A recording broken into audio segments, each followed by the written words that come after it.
ધાનેરામાં સ્થાનિક સ્વરાજ્યની ચૂંટણીની કામગીરીને લઈને બીએલઓ શિક્ષકોએ પ્રાંત અધિકારી અને મામલતદારને લેખિત રજૂઆત કરી પોતાની વ્યથા ઠાલવી છે।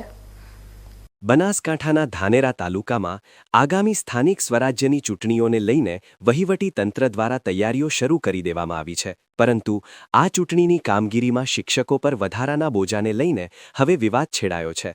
ધાનેરા ખાતે બીએલઓ તરીકે ફરજ બજાવતા શિક્ષકોએ ચૂંટણી અધિકારીને લેખિતમાં રજૂઆત કરી છે કે તેઓ પહેલેથી જ બીએલઓની મહત્વની કામગીરી સંભાળી રહ્યા છે, તેમ છતાં સ્થાનિક સ્વરાજ્યની ચૂંટણીમાં પણ તેમના ઓર્ડર કરવામાં આવ્યા છે।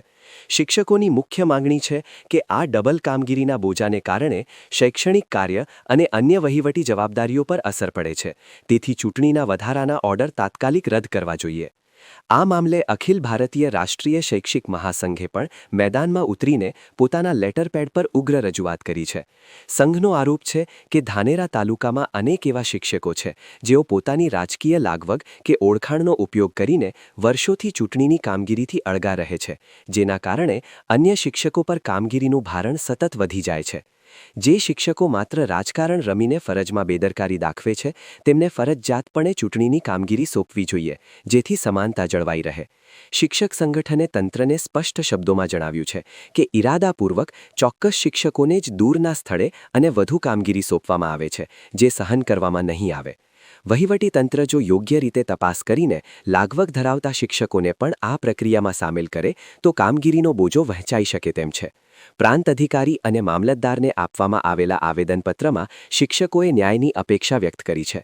જો આ મામલે યોગ્ય ઉકેલ નહીં આવે તો આગામી દિવસોમાં શૈક્ષણિક સંઘો દ્વારા વધુ ઉગ્ર વિરોધ પ્રદર્શન કરવાની પણ તૈયારીઓ દર્શાવવામાં આવી છે। અત્યારે તો આ રજૂઆત બાદ ચૂંટણી તંત્ર કયા પ્રકારની કાર્યવાહી કરે છે તેના પર સૌની નજર ટકેલી છે। અમારી રજૂઆત એવી હતી કે અમારા ઘણા શિક્ષકોને હાલ ચૂંટણીમાં ઓર્ડર થયા છે, એમાં અગાઉ બહુ સઘન કામગીરી, બહુ સુંદર એસઆઈઆરની કામગીરી કરેલી છે, એમાં થાક્યા પાક્યા હોય, સાથે સાથે કેટલાકના વસ્તી ગણતરીના ઓર્ડર થયેલા હોય, ફરીથી ત્રીજા ઓર્ડર પાછા ચૂંટણીમાં થયા છે। એટલે અમારી એવી રિક્વેસ્ટ હતી વહીવટીતંત્રને કે જે શિક્ષકો ફ્રી હોય એમના ઓર્ડર થાય અને વારંવાર એકના એક શિક્ષકોના ઓર્ડરો ન થાય, જેથી કરીને વહીવટી સરળતા રહે અને કામ પણ સારી રીતે થઈ શકે। એવી અમે રૂબરૂ મળી અને લેખિત આપ્યું છે અને અમારી રજૂઆત છે કે તમામને સરખા ભાગે અને સમાન રીતે વહેંચણી થાય કામગીરીની।